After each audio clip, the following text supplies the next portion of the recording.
શું હાલચાલ છે મિત્રો? ચાલો જાણીએ આગામી 15 ઓગસ્ટ સુધીમાં ગુજરાતમાં કેવો રહેશે વરસાદી માહોલ. ભારત ઉપર કઈ સિસ્ટમ કામ કરી રહી છે, ગુજરાતમાં કઈ વરસાદની સિસ્ટમ કામ કરશે અને કેટલા ટકા સરેરાશ વરસાદ ગુજરાતમાં નોંધાઈ ગયો છે, તમામ પ્રકારની માહિતી આ એક વિડીયોમાં તમને મળી જશે. મિત્રો, વાત કરીએ તો ગુજરાતમાં સરેરાશ કેટલા ટકા વરસાદ થયો. ચોમાસાની મોસમ દરમિયાન અત્યાર સુધીમાં ગુજરાતમાં સરેરાશ 69.92%, એટલે કે આશરે 70%ની આસપાસ વરસાદ નોંધાઈ ચૂક્યો છે.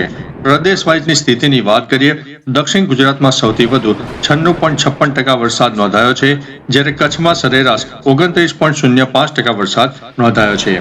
હવે મિત્રો, અગત્યની વાત કરીએ તો 15 ઓગસ્ટ સુધીની ગુજરાતમાં શું છે વરસાદની આગાહી, જિલ્લા પ્રમાણે તમને જણાવીએ. અત્યારે મિત્રો ગુજરાતમાં સામાન્ય વરસાદી માહોલ છે. છૂટોછવાયો વરસાદ તો કોઈ જગ્યાએ નાનકડા વરસાદી ઝાપટા થઈ રહ્યા છે. પરંતુ મિત્રો, આગામી 8 થી લઈને 15 ઓગસ્ટ દરમિયાન રાજ્યમાં ફરીથી વરસાદી માહોલ જામવાની અને સાર્વત્રિક વરસાદની સંભાવના રહેલી છે. હવે વિસ્તારો પ્રમાણે વાત કરીએ તો દક્ષિણ ગુજરાતમાં ભારેથી અતિભારે વરસાદ આ દિવસો દરમિયાન થઈ શકે છે, જેમાં સુરત, નવસારી, વલસાડ, ડાંગ, તાપી અને નર્મદા જેવા જિલ્લાઓમાં 8 થી 15 ઓગસ્ટ દરમિયાન ભારેથી અતિભારે વરસાદ પડી શકે છે.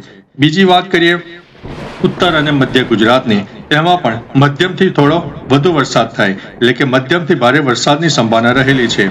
ખાસ કરીને અમદાવાદ, આણંદ, ખેડા, વડોદરા, પંચમહાલ, બનાસકાંઠા અને સાબરકાંઠાના કેટલાક વિસ્તારોમાં મધ્યમથી ભારે વરસાદી ઝાપટાની શક્યતા છે. હવે વાત કરીએ તો સૌરાષ્ટ્ર અને કચ્છની, જેમાં હળવાથી મધ્યમ વરસાદી માહોલ જોવા મળશે. સૌરાષ્ટ્રના કાંઠાળ જિલ્લાઓમાં ખાસ કરીને ભાવનગર, અમરેલી, જૂનાગઢમાં સારા વરસાદી ઝાપટા તથા કચ્છ તથા દેવભૂમિ દ્વારકા બાજુ હળવાથી મધ્યમ વરસાદની સંભાવના રહેલી છે.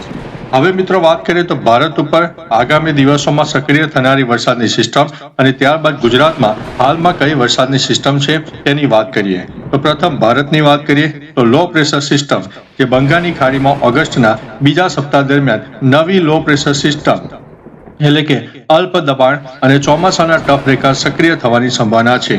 હવે તેની અસર શું થશે? આ સિસ્ટમ પશ્ચિમ અને મધ્ય ભારત તરફ આગળ વધતા ઓગસ્ટના બીજા 15 દિવસમાં મધ્ય ભારત તેમજ ગુજરાત અને દક્ષિણ દ્વીપકલ્પના વિસ્તારોમાં ચોમાસાની પ્રવૃત્તિને વેગ મળશે. હવે મિત્રો, ગુજરાતમાં હાલ કઈ વરસાદની સિસ્ટમ કામ કરી રહી છે તેની વાત કરીએ.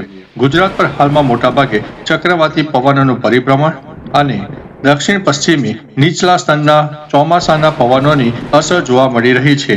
ખાસ કરીને વાત કરીએ તો ચોમાસાના ટફ રેખા ઉત્તર મધ્ય ભારત તરફથી તે પસાર થઈ રહી છે, જેના કારણે ચોમાસાનો ભેજ પશ્ચિમ ભારત તરફ ખેંચાઈ રહ્યો છે.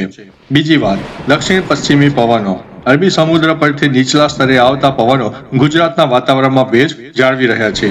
હવે હાલની પરિસ્થિતિની વાત કરીએ તો અગાઉ સક્રિય થયેલી લો પ્રેશર સિસ્ટમ અને ઓફ શોર ટફ રેખા નબળા પડ્યા છે.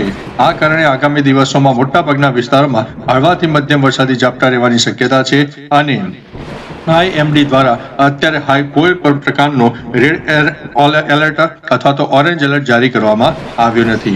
બાકી મિત્રો, તમારા વિસ્તારમાં વાદળછાયું વાતાવરણ છે કે નહીં, બફારો હોય, ગરમી હોય, સામાન્ય વરસાદી ઝાપટા હોય, તો વિસ્તારો પ્રમાણે કમેન્ટમાં જણાવજો, જેથી અન્ય મિત્રો પણ જાણી શકે. તો ચાલો મિત્રો, ફરીથી વરસાદની લેટેસ્ટ ઇન્ફોર્મેશન લઈને મળતા રહીશું. ત્યાં સુધી અમને રજા આપશો. નમસ્તે.